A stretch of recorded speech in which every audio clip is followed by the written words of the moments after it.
Hello, my lovely people. Welcome back. I hope you are doing great. Yeah, fantastic. Hey, today I had a chance to listen to a beautiful story. It's about a girl and it's very motivational and inspirational. I thought I should definitely share this with you people so that you get inspired and you get motivated in life and whatever stuff that you're doing. Okay? So, as I told you, this is a story about a girl who was born in 1989, Lucknow, India, and when she was 3 years old, her father passed away. And she has a elder sister, and the sister's husband, brother-in-law, takes care of her, the whole family itself. So he becomes the de facto for the family now. So he's taking care of the family, and this lady, this little girl, loves playing sports. She enjoys cycling. She enjoys volleyball. She's having a good time playing sports. Now, at one point, she had to stop playing sports because she had reached her college. She's into bachelor's degree, and after that, she wants to get a job. She's in the job hunt, and she couldn't get a job. So her brother-in-law advises that you use your sports experience and the sports quota options and all. So try that. So she applies for that and she waited for a long time and then she realized that the name in the applications are different, the certificates are different. That's why she didn't get a response from any college. So she decided to go to Delhi. She took a train from Uttar Pradesh and goes to Delhi. While she was traveling from Uttar Pradesh to Delhi, something terrible happens. There were four thugs who was in the same train. She was the only female passenger in that compartment, and these four thugs started approaching her, and snatched her chain, and she couldn't do anything. Four men and one little girl. She couldn't do anything. She tried her best, but they has the upper hand, and they started throwing her. At one point, they just pulled her out of the seat and they just throwed her out of the train. But when they threw it, they didn't realize there was a train that's coming on the opposite direction, and she was going into the platform. Sorry, not the platform. It's actually the railroad, and the train was running on her right leg. So that night she was there lying on that railroad, and there were 49 trains that ran on her leg, on her right leg. Of course, she lost her consciousness, and then the rats around the railroad started eating her blood and skin itself. And in the morning, when she woke up, she realized that there were some people around, people who came for the morning duty, picked her up, and then they took her to the local hospital. Then she goes to the local hospital. She was there, and then something terrible happens here as well. Very miserable. They're telling there is no anesthesia. They ran out of anesthesia, and they couldn't operate her. The lady got frustrated and she said, I lost my right leg and you're talking about anesthesia? Can you go ahead and operate and take the leg without anesthesia? The doctors were afraid it would be a problem. And she said, whatever, just go ahead and take my right leg. And she was operated looking herself, people taking her right leg. She was operated and the right leg was removed. What's even worse is they threw the right leg just behind the hospital, and she saw there was a dog coming and eating her right leg. Think about it. What would you do if you are in such a situation? So the news became a national sensation, and the news spread across all the reporters. They are all coming to the hospital, and they started telling a different story to the outside world. They told that it's because of her inability to get a job, and she tried to commit suicide. So that's why she jumped out of the train.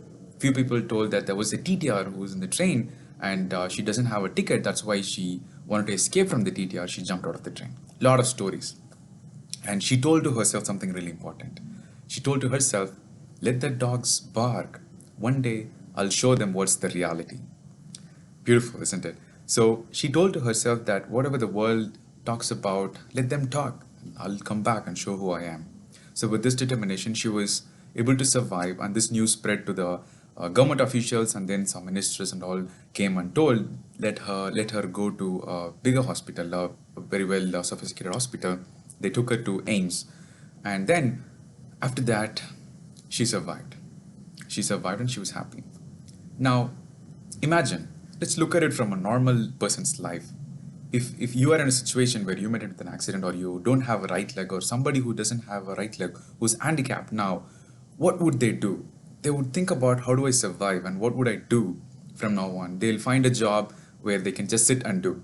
they'll see if there is a way for them to sit in a wheelchair and then move around. But this lady took a bold decision and told that I am going to climb the Mount Everest. And she did. Exactly after 2 years. Not exactly after 2 years, it's 18 months after this incident happened, she climbs the Mount Everest. Yes, I hope you already got who I'm talking about. That's Arunima Sinha. Arunima Sinha, the first Indian female amputee lady to climb or Mount Everest. So she climbs Mount Everest, and the world now started looking her as a hero. And they realized that this lady had so much potential, and the news reporters were all now started showing her story as a hero to the outside world.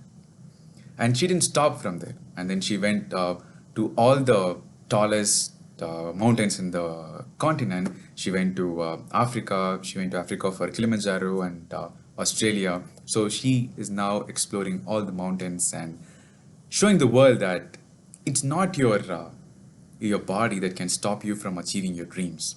At one point, there is a situation. She's climbing the Death Valley. In Mount Everest, there is a point where you run out of oxygen, because that's called as the Death Valley. Because Death Valley is a place where she ran out of oxygen, and she observes there were people who were already dead because they don't have oxygen. And the person who is with her told that I think it's time to get back down because we're running out of oxygen. And she said, see, listen, I know it's worth getting down, but without reaching the Mount Everest, the top of the Mountain Everest, I'm not going back. It's not worth going back. And she said something important there. When my mind is ready, my body is ready to do that.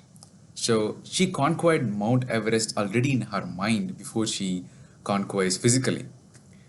And then on, she, as I told you, she went on to around the world. She explores everything. And what's more important is today, she runs her own non-profit, and she helps people across the world, handicapped people, to let them know that your body is not going to stop you from achieving the goals and dreams that you have. Your body is just a physical material, but your mind, your spiritual mind, is the sole reason for you to be more deterministic and to be more confident in life. So she was also been recognized by the nation by giving Padma Shri in 2015. She was awarded from the president of the country. And look at the story. Look at the story itself. A person who lost a father in the age of 3 and was losing her right leg in the age of 18, 19. Now she stands as a hero to the outside world, showing that it's your mind that plays the major role in your life. And how good are you in controlling your mind and instructing your mind to be deterministic in dreams that you have or the goals that you have. So I want you to think about this story. I'm sure you definitely have a goal, you definitely have a dream that you're chasing, or maybe you're struggling with some kind of difficulty in your life. Maybe if you're a handicapped, if you're watching this, you may be thinking that I am a handicapped and I don't know what to do with my life. This story is definitely going to be a motivation, or it's going to be a great inspiration for you. Or if you know people who are struggling in their life, let them know that your body is not going to stop you from achieving your dreams. So that's all I wanted to share in this video. Think about it. Whatever goals or whatever dreams that you have, I'd like you to focus on from your mind and conquer it from your mind, and definitely you're going to achieve it. And thank you for watching. You have a great day ahead. I'll see you later with another video. Bye for now.